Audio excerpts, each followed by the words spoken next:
Welcome back to the Late Night JEULX show. I'm Sabrina Seams. I'm talking with Brad Johnson, who says 20 years ago Jehovah's Witness organization encouraged him and his wife Joanne to sell their home, give up promising careers and children. That choice destroyed his life. Brad, you said gave up everything for Jehovah's Witnesses. Now you are left alone to pick up the pieces of your broken life? Yes, Sabrina. As I remember, it was in the 60s when the organization announced to the world of Jehovah's Witnesses that within a few short years, 1975 to be exact, that Jehovah was going to end this wicked world as we knew it. The organization encouraged all its members to spend these last few years in the disciple-making work before the end arrived. I would like to mention that we did ask a member from the governing body to come on the show. They declined. Off record they said, never did the governing body imply that the end of the world would come within a few years. However, there were some brothers who were overeager to see God's purposes accomplished, and ran ahead of the governing body's teachings. They also reminded us that they are Jehovah's Witnesses and they would never lie. They are known worldwide for their honesty. Sabrina, that is a lie. You won't find a politician that can lie better than the governing body. The May 22nd, 1969 page 15 a week said, if you are a young person, you also need to face the fact that you will never grow old in this present system of things. Why not? Because all the evidence and fulfillment of Bible prophecy indicates that this corrupt system is due to end in a few years. Wow. They lied. Yes.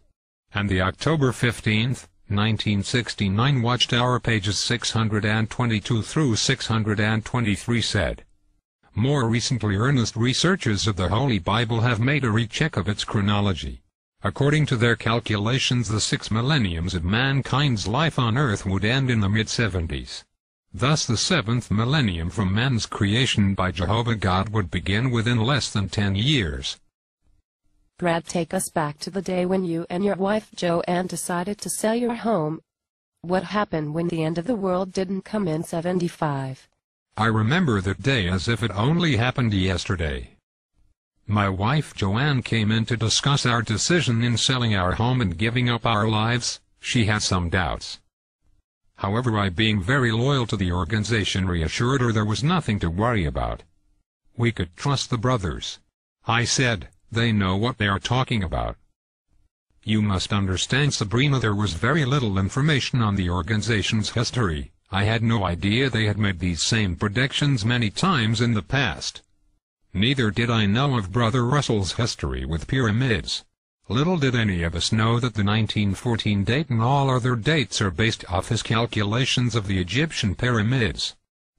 You see, Sabrina, you are not told what you are not supposed to know. And doing research into the history of the organization can get you into a lot of trouble.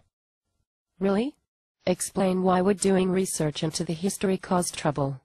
Well, you see, the history has a long record of false predictions, changing dates, and laws. Also, it becomes clear after reading all that is written by their own hands that they are not the chosen religion by Jehovah. Should Jehovah's Witnesses find out that Christ did not come back in 1914, and choose them to rule over everything, the organization will lose their control and power over millions of minds, which means they'll also lose millions of dollars. Yes, they sit in shameless luxury, Sabrina. Brad, what happened with Joanne?